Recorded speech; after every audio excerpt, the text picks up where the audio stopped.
आता हे आंब्याचे पानं टांगलेले नाही ते अवश्य पाहिजे आपल्या घराला कमीत कमी महिन्यातून एक आंब्याचं तोरण बांधलं पाहिजे इथे एक तोरणगण आहे आडनाव काय हा सुक्याण्याला राहत होते बरोबर आहे ना हे आंबा इतका काही महत्वाचा आहे ज्यावेळेस कामदेव भगवान शंकरावरती ध्यानस्थ असताना बाण मारायचं होतं म्हणून आंब्यावर जाऊन बसला होता आणि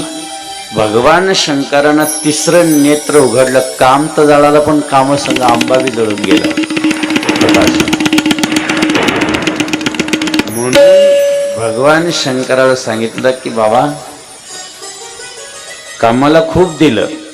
पण आंब्याला काय देणार लक्षात भगवान शंकराने सांगितलं सगळ्या फळांचा राजा काय राहणार आहे सगळ्या फळांचा राजा कोण आहे आंबा आहे फार लहान लहान लेकर दिवसच आंब्याची चालू आणि विशेष जो कोणी आंब्याच्या झाडाचं थोडस कवीना लाकूड आपल्या यज्ञामध्ये टाकेल वास्तुशांतीच्या वेळेस छोटस कोयना आणायचं अनेक प्रकारचे लाकडं आणतो आपण परंतु त्याच्यामध्ये आंब्याचं अवश्य आणायचं आणि आंब्याचं लाकूड जर आपण यज्ञात टाकलं तर आपल्या घराला भगवान शंकराने सांगितले की त्याच्या आतमध्ये कुठलाही अरिष्ट कुठलाही बाधा कुठलाही पिशाच्य कुठल्याही वास्तुशांतीतला दोष मी राहू देणार नाही एवढं आंबा तुला मी महत्व देतो म्हणून आंब्याचं थोडंसं आणि त्याच दिवशी आपल्या घराला तोरण आपण फक्त तोरण केव्हा लावतो पोळ्याच्या दिवशी कधी लावतो इतर वेळेस माहीतच नाही ना आणि विशेष म्हणजे नागिनीचे पानं ठेवण्यापेक्षा आंब्याचे पंचपालव ठेवून पहा कळस ज्यावेळेस तुम्ही इथं ठेवतात मिरवणुकीला नेतात त्या कळसाला फार महत्व असतं त्या कळसाचं नारळ लगेच तिथं ठेवायचं नाही ते घरी न्यायचं असतं कळसातलं पाणी ज्यावेळेस कोरडं करून त्याच्यात गहू भरायचे असतात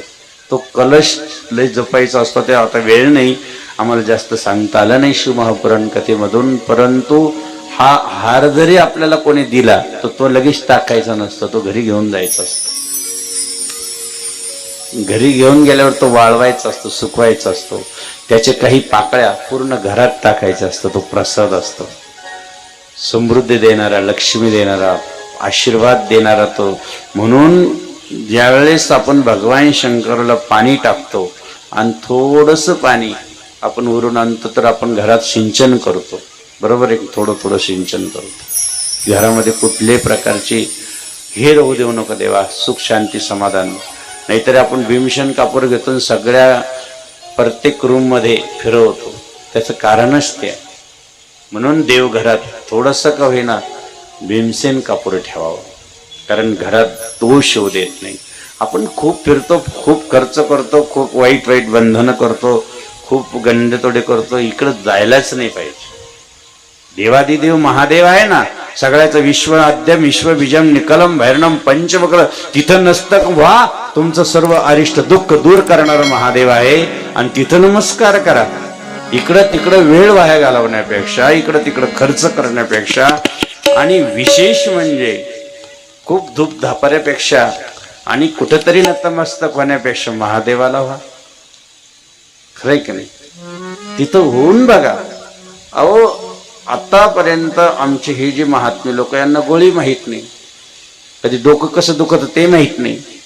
पोट कसं दुखत ते माहित नाही ताप कसं येतो ते माहित नाही का भोले बाबाला शरण आहे कारण सगळ्या दुःखाचा नाश करणारा कोण आहे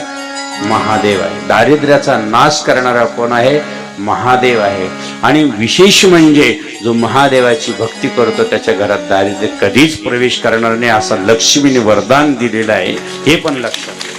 म्हणून